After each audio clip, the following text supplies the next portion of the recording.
이제 주일까지 큰 행사가 있습니다.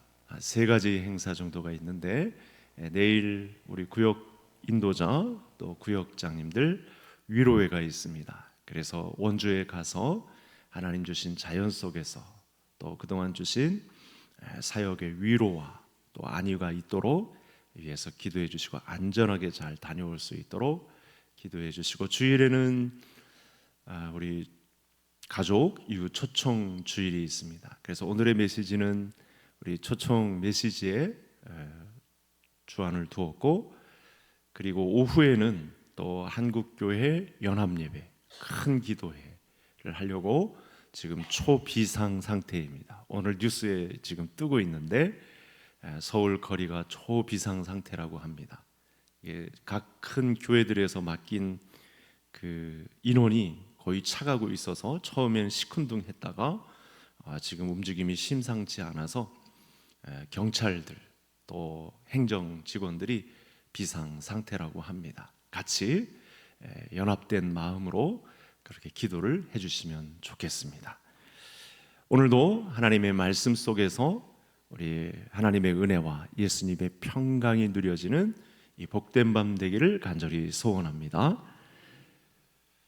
요즘 이런 말들이 있죠. 아마 성도님들도 체감하는 내용일 테고, 그 영적 기상이 좀 심상치 않다라는 말을 어디서 듣냐면 전도하기가 힘들다라고 하는 말입니다.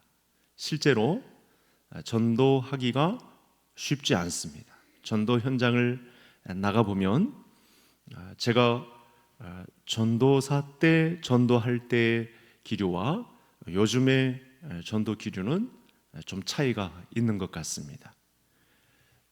일단은 전도 현장을 나가보면 사람들이 잘 들으려 하지를 않습니다. 과거엔 저도 저 나름의 설문지를 가지고 전도를 하는 기법이 있었는데, 그때는 많은 사람들이 그래도 열이면 네 사람 이 정도 듣는 통계가 있었습니다. 근데 지금은 거의 안 들으려고 합니다. 또 많은 사람들이 하나님의 말씀을 듣는 현장 속에 와서도, 이건 좀 우리가 무한해질 수 있는 내용인데, 하나님의 말씀을 정작 들으러 온 사람들 중에도 하나님의 말씀을 잘 들으려 하지 않는, 거기에는 영적 싸움도 있어서 방해가 되고 또 하나님의 말씀이 잘 들려지지 않는, 내 의지가 지금 다른 데 관심이 가 있어서 하나님의 말씀은 잘 들리지 않고 내 목적만 이루려고 하는 이 충돌 때문에 또 하나님의 전도가, 하나님의 말씀의 도가 우리에게 들려오지 않는 그런 경우도 있습니다. 이렇게 하나님의 말씀의 도가 전해지는 것에 있어서 어려움을 겪는 것은 오늘 시대만의 문제는 아닙니다. 초대교회 때에도 또 하나님의 복음이 본격적으로 전파되는 그 시기부터 어려움이 없던 때는 없었습니다. 초대교회 그 문서에 보면 이 신자들에게 전도하라라고 하는 언급이 거의 없다고 합니다.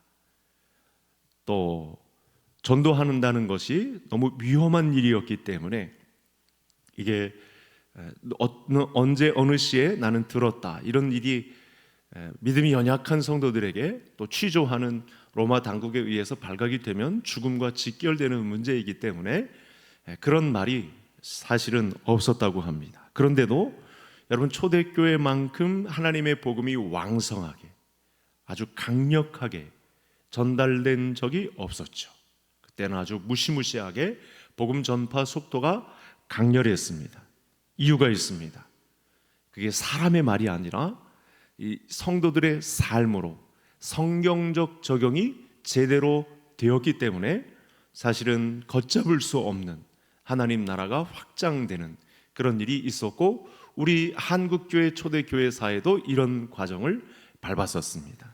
자, 그러면 우리가 오늘 말씀을 통해서도 그렇고 우리가 계속 믿음 생활을 하다 보면 이 요구를 하나님께로부터 받는데, 우리는 전도의 사람이 되어야 합니다.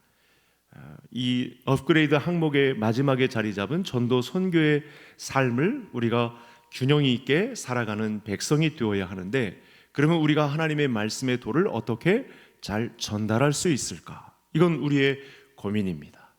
그리고 공격도 받는다고 했죠. 지금은 전도가 안 되는 시대야. 이러면서 성도님들도 유혹을 받고, 아 그래? 그럼 내가 움츠려야지. 나는 좀 뒤로 물러서야지. 뭐 이런 식으로 이 자기 해석에 이롭게 가서 결정을 한다는 이야기죠. 그런 감언이설에 저와 성도님들이 절대 속으면 안 된다는 측면에서, 또 이 하나님의 말씀의 전도가 예수 그리스도에 대한 복음의 도가 전달되는데 저와 성도님들이 온전한 쓰임을 성경적으로 감당해야 되는데 어떻게 할 수 있을까?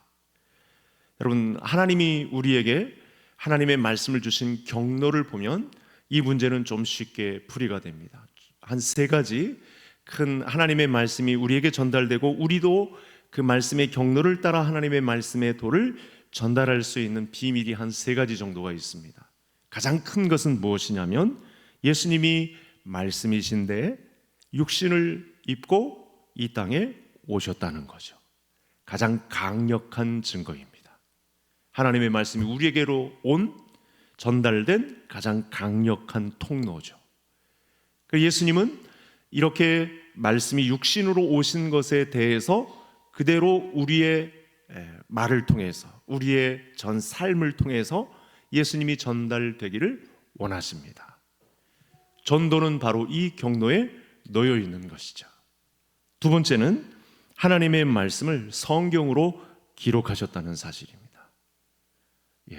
그리고 가장 많이 팔린 책도 실제로 성경이라고 합니다. 아이러니하게도 가장 많이 읽혀지지 않는 책도 성경이라고 합니다. 하나님의 말씀이 기록된 말씀으로 우리에게 다가왔다는 것은 우리가 기록된 말씀에 의해서 하나님의 말씀을 전파하는 책무를 받았다는 것을 입증하는 것입니다. 세 번째는 여러분, 이 말씀을 성도의 마음에 새기겠다. 하나님께서 그런 의지를 밝히셨습니다. 제 말이 아니고 히브리서 8장의 히브리서 기자를 통해서 내가 내 마음판에 내 말을 새기겠다라고 말씀하신 것을 통해서 하나님의 말씀은 전달됩니다. 우리는 알 수 없는 예비 신자들, 미래 신자들에게 하나님은 똑같이 하나님의 말씀을 그 마음판에 새길 것입니다. 우리가 그랬던 것처럼 하나님의 말씀은 그렇게 전달될 것입니다. 그리고 이 복음의 덕을 전하는 하나님의 사람들을 통해서 하나님의 말씀은 전달이 될 것입니다. 그래서 이 경로에 의해 사도 바울은 이렇게까지 설명을 했습니다. 화면을 통해서 만나보시겠습니다. 제가 이 고린도후서 3장 2절만 가져왔는데 3절에도 같은 내용이 기록되어 있습니다. 거기는 3절에는 그리스도의 편지라, 우리를 편지를 인격화해서 우리는 편지라, 너희는 우리의 편지라 말하고 3절에서는 우리는 그리스도의 편지라, 우리로 말미암아 나타난 그리스도의 편지니 목으로 말미암아 새긴 것이 아니요 하나님의 영으로 쓴 것이며 돌판에 쓴 것이 아니고 오직 육의 마음판에 새긴 것이라, 이렇게 말씀을 주고 있습니다. 하나님의 말씀이 전파되는 경로가 어떻게 전달되는 것인지를 잘 알 수 있는, 그래서 사실은 저와 성도님들이 가장 많이 보고 있는 하나님의 말씀 중에는 편지로 전달된 말씀이, 또 성도들의 삶이 편지가 되어서 우리에게 전달된 말씀을 가장 많이 듣고 있고 가장 많은 도전을 받기도 합니다. 한 사람의 예비신자가 도저히 믿을 것 같지 않았던 사람이 어느 날 예수 그리스도를 믿는 중심에 서 있는 그 경로는 이 편지 때문에, 편지가 된 그리스도인 때문에 믿음의 역사가 나타나고 있는 것을 보게 된다는 것입니다. 성경은 이 엄청난 비밀을 또 어떻게 말씀했냐면, 저와 성도님들이 지금 이 한 영혼에 대한, 오늘 예수님께서 6장에서 말씀하신 39절에서 말씀하신 이 내용의 이 부담감을 전혀 갖지 않아도 된다는 측면에서, 또 우리가 믿음으로 이 영혼에 대한 부담감을 떨쳐버려야 한다는 측면에서 제가 지금 몇 가지 설명을 하고 있는 것입니다. 왜냐하면 잘못 전달된 전도의 경로를 갖고 있으면 부담만 가지고 나중에는 이 임계점에 다다려서 이렇게 말하는 거죠. 요즘은 전도하기 힘든 세대야. 그러고 닫습니다. 마음을 닫습니다. 그러면 안 된다는 측면에서 다시 하나님의 말씀을 살펴보자는 거예요. 살펴보겠습니다. 다음 성경을 한번 보시겠습니다. 우리 5장 16절 같이 읽겠습니다. 너희 빛이 사람 앞에 비치게 하여 그들로 너희 착한 행실을 보고 하늘에 계신 너희 아버지께 영광을 돌리게 하라. 초대교회에 강력하고 왕성하게 복음 전도가 이루어졌던 그 실상은 성도들의 삶의 현장, 한 3분의 2 가까운 사람들이 이 노동 현장에서 땀을 뻘뻘 흘리며 남의 이 머슴살이를 하는 과정 속에 수많은 사람들이 있었다고 하는데, 동료들이, 예수 믿지 않는 사람들이 그 동료 예수 그리스도를 믿는 종에 의해 착한 행실을 보고 넌 뭘 믿느냐 이렇게 물어왔고, 그 착한 행실을 통해 예수의 복음이 전달되었다라는 말씀이 바로 이 말씀입니다. 예수님이 이걸 이제 먼저 설명을 한 것이죠. 여러분, 그래서 사도 바울도 같은 말씀을 하고 있죠. 다시 한번 비춰줘 보세요. 에베소서 5장의 내용 보시면 넌 빛이라. 주 안에서 우리는 빛이다. 그 빛이 어디서 나타났느냐? 의로움과 착함과 진실함에 있어서 사람들이 이 빛을 보고 질문을 해온다는 거예요. 넌 누구를 믿느냐? 내가 믿는 이가 누구냐? 나도 가고 싶다. 내 회, 내 모임이 어디 있느냐? 나도 그 모임에 들어가고 싶다. 여러분, 오늘날 초대교회와 오늘날 교회가 가장 많이 다른 건 바로 이 질문의 차이입니다.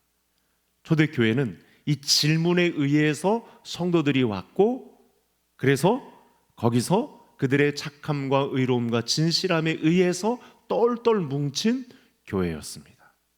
오늘날 교회라고 모인 사람들의 이 타협과 편의주의와 이런 걸로 점철된 성도들의 무리가 아니고, 사실은 착함과 의로움과 진실함으로 똘똘 뭉친 빛을 발산하는 그들의 직장에서의 삶, 종들 모임에서의 빛이 나는 그들의 착함과 의로움과 진실함을 통해 또 다른 사람이 그리스도께로 오게 되는, 교회로 모이게 되는 그런 일이 일어났다는 사실입니다. 대부분의 사람들은요, 다른 사람들의 형편을 돌아보거나 그 이상의 어떤 행동을 하는 것에 대해서 그렇게 관심을 갖지 않습니다. 그렇죠? 우리가 그렇잖아요. 냉담하죠. 다른 사람들이 어떤 행동을 하는 부분에 대해서, 말을 걸어오는 부분에 관해서 대부분은 그렇게 관심을 크게 기울이지 않습니다. 왜냐하면 자기 삶에 관심이 높기 때문에, 그렇게 다가오는 부분에 있어서 자기 몸 추스리기도 사실은 감당이 안 되죠, 우리 자신이. 그런데 예수님이 이렇게 말씀합니다. 뭐라고 말씀하냐면, 이 화면에 들어와 있나요? 마지막 우리 같이 읽겠습니다. 마태복음 5장 44절 읽겠습니다. 너희 원수를 사랑하며 너희를 박해하는 자를 위하여 기도하라. 여러분, 세상 사람들은 이런 하나님의 말씀을 듣기 싫어합니다. 그러니까 자기 몸 추스르기도 감당이 안 되는 사람들이라서, 믿음이 없을 때, 복음이 들어오지 않았을 때 다른 사람들에게 관심사가 그렇게 별로 없습니다. 냉담한 거죠. 냉철한 거죠. 그러니까 듣는다고 하면서도 사실은 자기 속 안에 여러 이 계획들을 다 짜고 있습니다. 자기 시간 계산이 다 들어와 있습니다. 다른 사람의 삶에 관해서 그렇게 관심이 없어요. 그가 누구를 믿는지, 그가 누구를 믿어야 하는지, 그가 하나님의 백성이 되어야 하는지, 이런 것조차 사실은 관심이 별로 없습니다. 그런데 이런 거 있습니다. 듣기는 싫어하면서도 그렇게 진짜 그들이 믿고 있었던 사회 정의나 진실함에 다가간 사람이 있으면 어느 순간 영향은 받습니다. 그러면서 자기도 닮고 싶어 합니다. 참 희한합니다. 왜 이런 모습이 나타나냐면 하나님의 형상을 닮은 존재로 지음을 받았기 때문에 죄로 물들어 있으면서도 한 사람이 그 모집된 모임 안에서 진실함이나 착함이나 의로움을 나타내면 그 사람을 좋아하고 동경하게 되는 분위기로 바뀌게 된다는 거예요. 이걸 염두에 두고 오늘 예수님께서 마태복음 5장의 내용을 말씀하신 것이고, 에베소서 5장에서 사도 바울이 이야기한 것이고, 예수님이 이런 말씀을 하시는 거예요. 이런 경지에 도달한 사람들이 있을 수 있다. 내가 교회로 모집한 사람들 중에 세상 사람들도 좋아하게 되고 결국에는 질문을 해올 것이다. 너의 이 착함은 어디서 온 것이고 이 빛은 어디서 비치는 것이냐, 이렇게 질문을 해올 때가 있다는 거예요. 전도는 여기서부터 이루어지는 것입니다. 그러니까 이런 설명 없이 무작정 전도해라, 무작정 교회로 데려와라 이러면 다 뛰쳐나가는 거죠. 전도가 제대로 되지 않는 거죠. 그래서 이 순간까지 진행되는 하나님의 말씀 속에서 정확한 전도의 문이 열리는 우리 개성의 가족들 되시기를 간절히 소원합니다.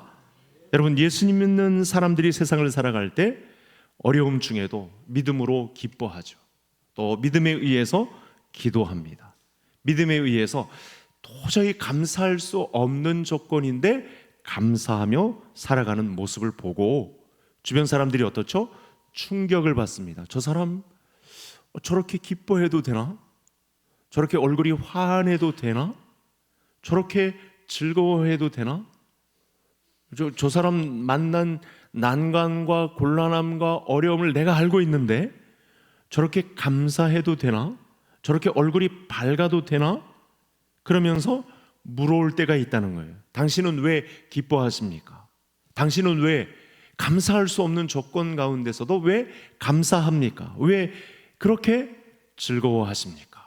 이렇게 물어올 때가 있다는 거예요. 그때 무엇이 이루어진다? 전도가 이루어진다는 거예요. 그때 이런 말씀을 예수님 먼저 말씀하신 것입니다. 이런 말씀이 선행되지 않고 무조건 전도하라 그러면 이게 다 뛰쳐나가는 거죠. 전도가 제대로 이루어지지 않는 것입니다. 바로 이 순간을 위해서 우리가 준비하고 있으라. 베드로전서에서 베드로 사도가 말합니다. 제 이야기가 아니고 베드로 사도, 그들이 물어올 때 예수님에 관해서 우리가 행실을 보인 착함과 의로움과 진실함을 통해서 나타난 삶의 의로움, 착한 행실이 드러날 때 물어올 때 무엇하고 있으라? 대답할 말을 준비하라, 이렇게 말씀을 주셨어요. 그렇게 복음 전도가 이루어지는 것입니다. 그래서 우리가 본 말씀을 또 보면 하나님의 말씀대로 산다는 것이 얼마나 어려운지, 하나님의 말씀 중심에 서 있다는 것이 얼마나 버거운지를 또다시 실감하게 되는 것이죠. 그래서 사실 우리가 가정이나 직장에서나 가장 많이 흔들리는 문제가 뭐죠? 말씀대로 사는 거 아니에요, 그죠? 예수님이 최소한 말씀하신 착한 행실대로 산다는 문제가 얼마나 어렵습니까? 가정의 자녀들 앞에서나 남편이나 아내에게서나 직장 동료들에게 내가 말은 안 했지만 그들이 나를 바라보는 모습을 볼 때 말씀대로 산다는 문제가 얼마나 어렵습니까? 오늘도 예수님은 그래서 우리 믿음의 식구들을 바라보시고 뭐라고 말씀하시냐면, 오늘 말씀하신 요한복음 6장의 내용 39절을 가지고서도 예수님을 바라보라고 하십니다. 예수님을 바라보면 어떻게 될까요? 예수님을 바라보라고 할 때는 전제가 있습니다. 예수님이 지신 십자가의 삶을 바라보라는 것이죠. 당장 예수님이 지신 십자가를 바라보고 예수님 앞에 나오면 뭐가 죽을까요? 우리의 자존심이 죽죠. 우리의 체면이 죽어갑니다. 우리의 자아가 죽어지죠. 또 십자가의 예수님을 바라보면 분노 조절 장애를 겪던 사람들이 화가 다스려집니다. 또 예수님을 바라보면 그 많은 죄를 짓고 또 어떤 죄를 지을까 궁리하던 생각들이 다 회개가 되는, 이제는 중단하는 수준에까지, 이제는 하나님이 기뻐하시는 일까지 판단하게 되는 그런 수준 높은, 격이 높은 그런 자리까지 가게도 됩니다. 그래서 예수님 바라보면 이제는 아까 말씀이 나왔습니다만 영혼에 대해서 어떻게 하죠? 기도하게 되는, 그 영혼에 대해서 마음을 품고 나도 나와 같은 자리에, 이 자리에 있었으면 좋겠다라고 하는 마음이 생기는 거죠. 그리고 그의 한 영혼의 소중함도 알고 교회 안에서는 이 영혼의 소중함을 중심으로 어떻게 하죠? 헌신도 하게 되고 충성하게 되고 사람을 사랑하게 되고. 여러분, 헌신하라고 해서 헌신하나요? 아니죠. 우리가 예수님 안에 거하고 예수님이 우리 마음 안에 거하시면 우리 예수님께서 이루어 가시는 이 믿음의, 이 은혜에 의해서 우리가 전도하게 되는, 우리의 착한 행실을 보고 세상 사람들이 질문을 해오게 되는 이 경로에, 이 복음의 빛 가운데 거하는 우리 모든 성도님들 되실 수 있기를 간절히 소원합니다. 오늘 말씀은 누가복음 15장 여러 군데에서 말씀하셨어요. 같은 장소는 아니신데 여러 번 말씀하셨어요. 너무 중요한 말씀이니까. 누가복음에서는 어떻게 말씀하셨는지 한번 보겠습니다. 자, 이 경로를 따라가야만 정확한 성경적인 전도가 부담 없이 이루어진다는 측면에서 우리가 무슨 숙제를 풀듯이 부담을 가지고 스트레스 받듯이 하는 전도가 아닌 자연적인 전도가 성경적으로 이루어지기 위해서는 말씀 앞에 또 서야 됩니다. 자, 누가복음 15장 4절 같이 읽겠습니다. 너희 중에 어떤 사람이 양 100마리가 있는데 그 중에 하나를 잃으면 99마리를 두고 그 잃은 것을 찾아내기까지 찾아다니지 아니하겠느냐. 예. 하나를 잃은 것에 대해서 영혼의 부담감을 가지고 그를 찾게 되는 예수님의 마음을 우리가 회복하게 될 것이다, 이렇게 말씀을 했고, 또 요한복음 오늘 본문도 다시 한번 읽어보겠습니다. 나를 보내신 이의 뜻은 내게 주신 자 중에 내가 하나도 잃어버리지 아니하고 마지막 날에 다시 살리는 이것이니라. 예수님이 성육신 하시기까지 하늘 내 회의에서 결단을 내리신 것은 바로 이 부분이죠. 하나도 잃어버리지 아니하고 하나님 나라의 그 완전수에 차도록 헌신하기 위해서 사실은 성육신을 결정을 하신 것입니다.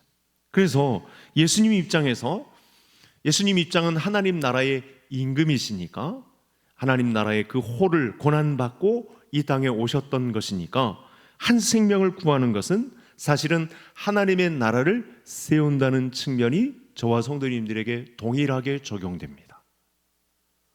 그러니까 우리를 대등하게 여기신다는 말씀을 제가 한 달 전에 전했잖아요. 그래서 이 말씀이 똑같습니다. 한 영혼 전도해서 영원한 생명을 얻게 하는 것. 여러분, 대한민국을 위해서 내가 안보와 외교와 뭐 이렇게 밤을 이렇게 밝히면서 기도하는 것만이 애국이 아닌, 예수님이 예정하신 그 한 영혼을 채우는 그 일에 내가 들어서는 것은 하나님 나라에 애국하는 성도로 서 있다라는 것. 이게 진정한 애국이 되는 줄 믿을 수 있기를 바랍니다. 다음 성경도 보시겠습니다. 종종 이런 말씀을 계속 하시거든요. 전도의 현장마다 이런 말씀을 하십니다. 같이 읽겠습니다. 예수께서 나오사 큰 무리를 보시고 그 목자 없는 양 같음으로 인하여 불쌍히 여기사 이에 여러 가지로 가르치시더라. 예수님이 이 땅에 계셨을 때 한 사역이 있죠. 이렇게 말씀을 전파하시고 가르치시고 또 그 다음에는 모든 병과 약한 것들을 고치시는, 치유하는 사역을 병행하십니다. 이 혜택을 입은 사람들이 누구냐?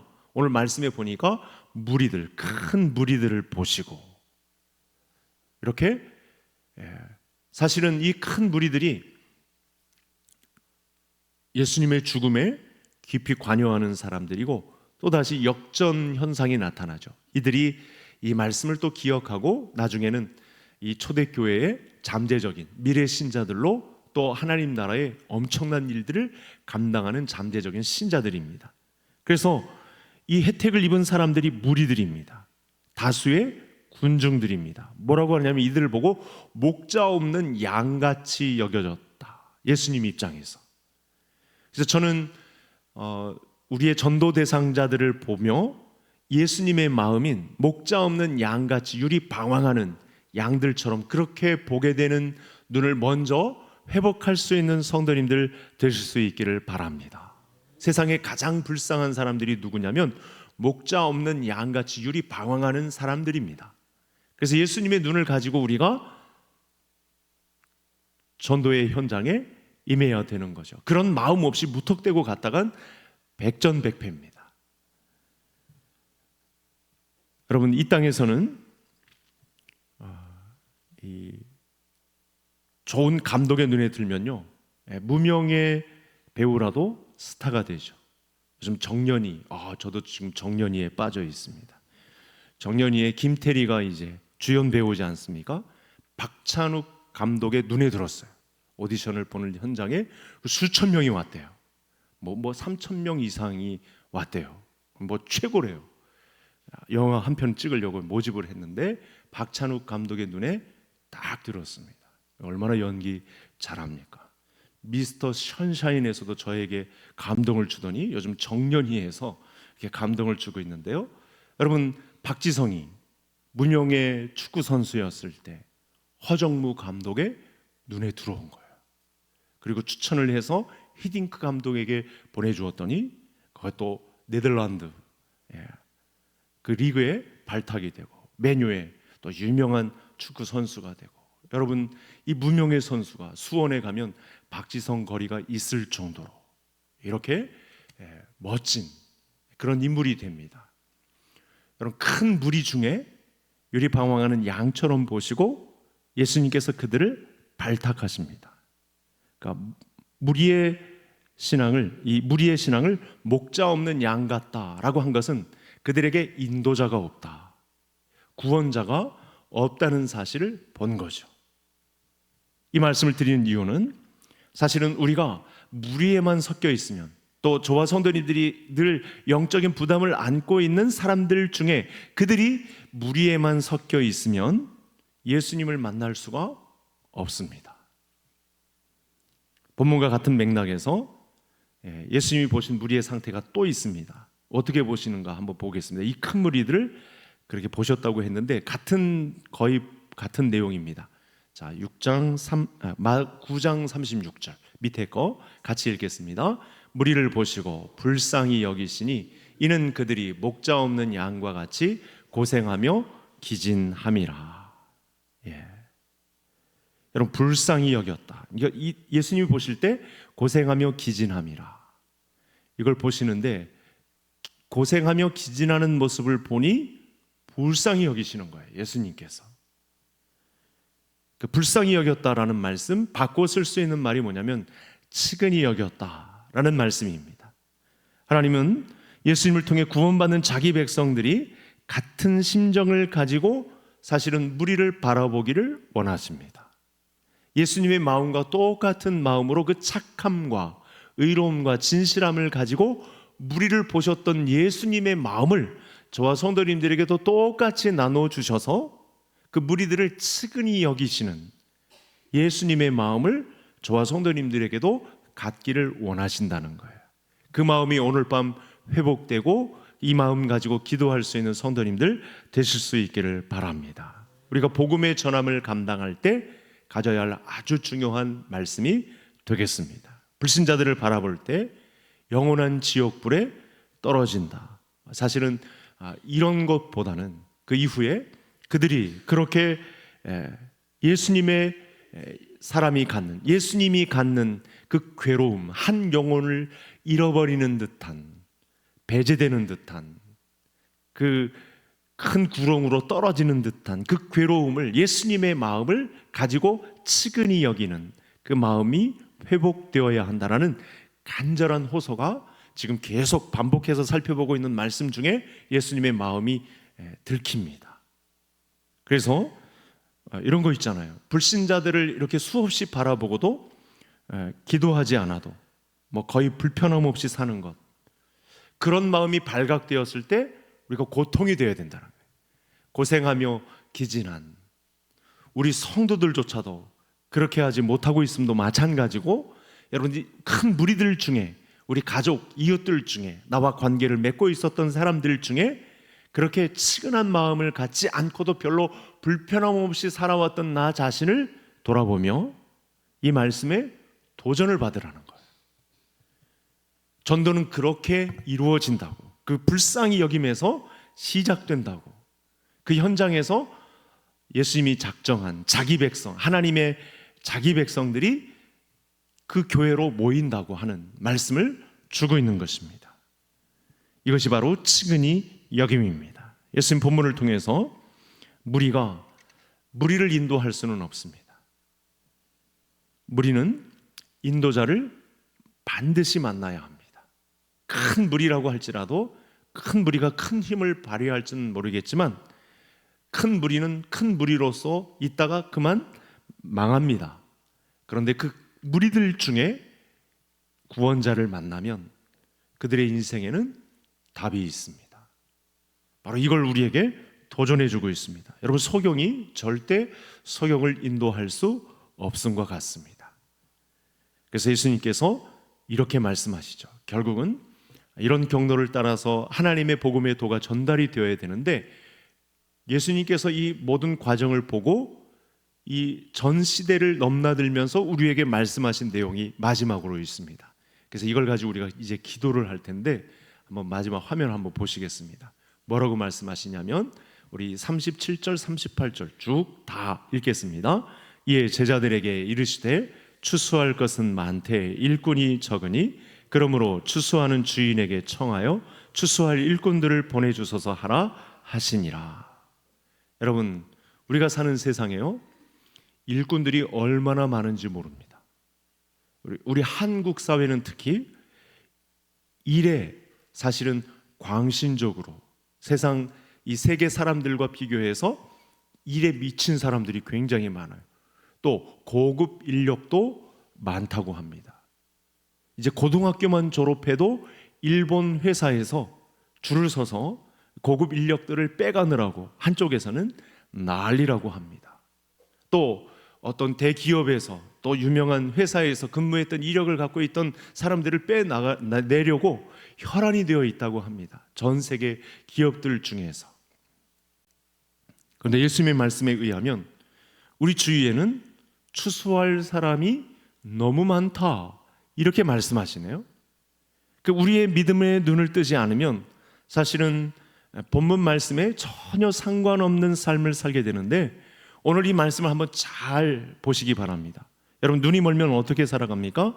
영혼에 관심이 없는 채로 살아간다는 거예요. 예수님이 보시는 마음은 큰 무리들 중에 그들의 고생하며 기진하는 삶을 보고 불쌍히 여기시고 이제 구원자를 만나도록 인도하는 그 과정 속에 사람에서 사람으로 통하여 구원 역사를 이루어 가시는데, 여러분, 하나님의 말씀에 순종하는 자가 많지 않다라고 하는 말씀도 됩니다. 그렇죠? 추수할 사람들은 많은데 추수할 일꾼들은 적다, 이렇게도 말씀을 하시면서 그래서 우리에게 부탁하십니다. 뭐라고 하냐면, 다시 띄워줘 보세요. 38절에 보시면 뭐라고 하냐면 추수할 일꾼들을 보내주소서. 제가 되묻겠습니다. 우리 성도님들 중에 솔직히 말해서 우리 개성교회 추수할 일꾼들을 보내주소서 이렇게 기도하신 분 있으신가요? 마음의 양심의 손을 얹고 한번 대답해 보세요. 추수할 일꾼들이 오면 내 자리 뺏을까 혹시 염려하셨던 분은 없는지. 그렇죠?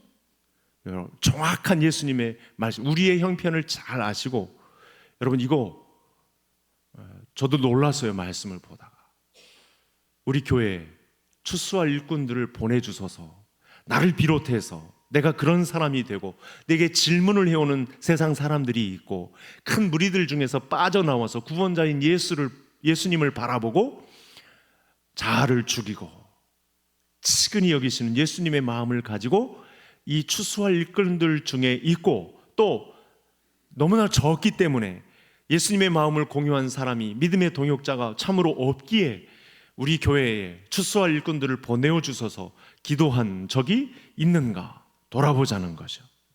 따라서 오늘 밤 기도에 모인 성도님들은 우리가 속해 있는 이 계양구, 우리 작전 이동, 우리 개성교회가 감당해야 될 무리 속에서 빠져나와서 고생하며 기진하여 치근히 여기시는 예수님의 건지심에 영혼 구원에 관심을 가지고 기도하시는, 추수할 일꾼들을 보내어 주셔서 기도하실 수 있는 성도님들 되실 수 있기를 바랍니다.